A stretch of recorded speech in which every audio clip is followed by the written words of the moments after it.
Manusia tidak menciptakan nilai, tapi dia menemukan nilai.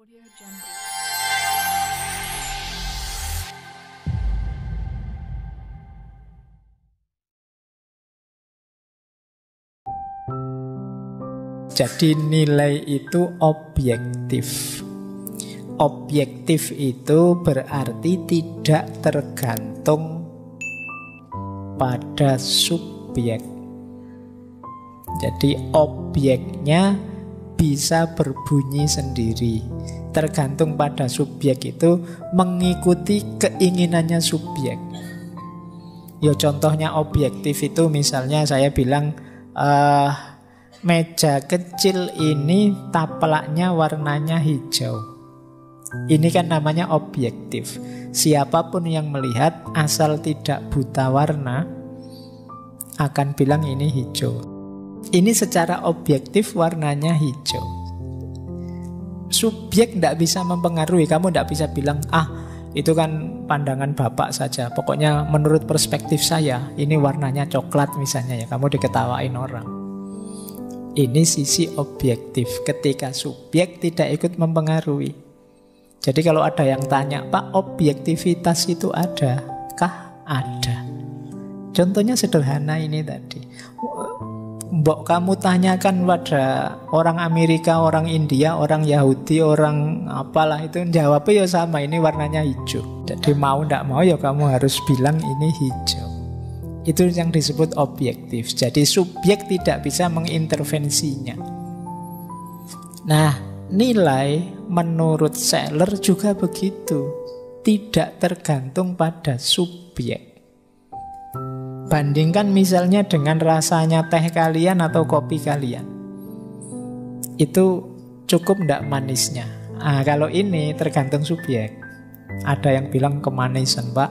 Ada yang bilang, wah kurang manis, Pak. Oke, tak miring-irit kelihatannya sekarang misalnya. Itu persepsi sudah. Kalau ini subjektif. Tapi fakta bahwa kalian mendapatkan teh atau mendapat kopi ini objektif. Wong faktanya memang kalian disediakan kopi. Itu kan objektif. Kalian nggak bisa muter fakta. Ya sebenarnya disediakan kopi, Pak, tapi tak anggap nggak ada sajalah. Nggak bisa, wong itu objektif. Nah, nilai juga begitu kata Seller. Nilai itu objektif. Manusia tidak menciptakan nilai, tapi dia menemukan nilai. Menemukan itu kan berarti dia telah ada sebelumnya. Kalian tidak pernah ke pantai mana, begitu ke sana, wah indah sekali ya pantai ini. Kualitas indah itu kalian temukan. Jadi bukan kalian yang menciptakannya. Nanti melihat apa lagi kamu sebut indah lagi. Kenapa? Kalian bisa menemukan makna keindahan, nilai keindahan, sehingga kalian bisa menerapkannya pada apapun yang menurut kalian sesuai dengan nilai keindahan tadi.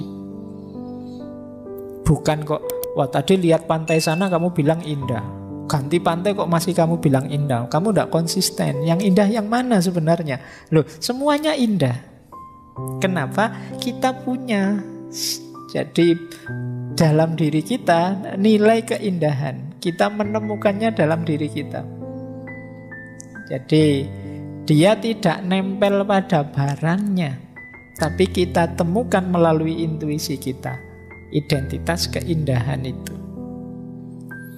Nah, meskipun nanti tidak semua orang bisa mewujudkan nilai yang ada dalam dirinya. Saya punya prinsip persaudaraan. Hidup ini nilai-nilai persaudaraan harus saya wujudkan. Tapi nanti karena situasi tertentu saya tidak bisa, Pak, menjalin hidup bersaudara itu. Orang-orang maunya saingan terus. Nah, bisa jadi begitu. Jadi tidak selalu nilai itu bisa kita wujudkan sesuai yang kita idealkan. Ini sebenarnya menunjukkan sisi objektifnya nilai. Bahwa ternyata nilai itu bukan sesuatu yang kita ciptakan. Kalau dia sesuatu yang kita ciptakan, mungkin ya wis pokoknya seperti ini sajalah persaudaraan itu saya anggap cukup. Tapi enggak, kalian merasa kurang Pak, saya persaudaraan yang bisa saya wujudkan cuma segini. Itu berarti kan kalian ada ideal sendiri tentang nilai persaudaraan itu, yang kebetulan dalam faktanya tidak bisa diwujudkan. Jadi pertanyaan sederhananya begini loh, kata Seller. Kalau ada pertanyaan begini ya, apakah sesuatu itu bernilai karena kita menginginkannya, ataukah kita menginginkannya karena sesuatu itu bernilai? Apakah sesuatu itu kita cintai karena kita menginginkannya, ataukah kita menginginkannya karena sesuatu itu layak dicintai? Kalau pandangannya aliran subjektif, nilai itu ditentukan oleh subjek. Berarti apa? Kita menginginkannya, maka dia jadi indah. Tapi kalau versinya Seller tidak, nilai itu objektif. Jadi kita menginginkannya karena indah. Keindahan, kecantikan itu berarti sesuatu yang objektif, bukan karena kita. Jadi kita jatuh cinta karena cantik, bukan karena kita cinta maka dia terlihat cantik. Nah, itu madhabnya Seller beda. Kalau selama ini kan kita punya madhab, semua yang kita cintai kelihatan cantik. Kata Seller kebalik.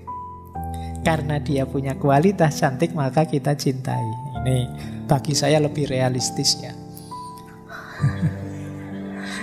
Selama ini kan kamu agak gombal itu kan. Kamu buktinya apa? Nanti kalau ada yang lebih cantik ya kamu ganti haluan. Jadi berarti memang lebih dulu nilainya daripada keinginanmu. Nah, jadi kata Seller juga begitu. Nilai itu objektif, tidak tergantung dan tidak ditentukan oleh subjek. Jadi, dan nanti dia tersusun secara hierarkis dan harus dibedakan antara penilaian dan nilai. Jadi nilainya sendiri objektif, meskipun nanti penilaiannya bisa macam-macam. Jadi cantiknya objektif, tapi bagi orang tertentu itu biasa, bagi yang lain sangat cantik, bagi yang lain lagi itu sebenarnya tidak cantik juga. Ini sudah penilaian. Kalau penilaian bisa beragam, tapi nilainya sendiri dia objektif. Ini makanya kata Seller harus bisa dibedakan antara nilai dan penilaian.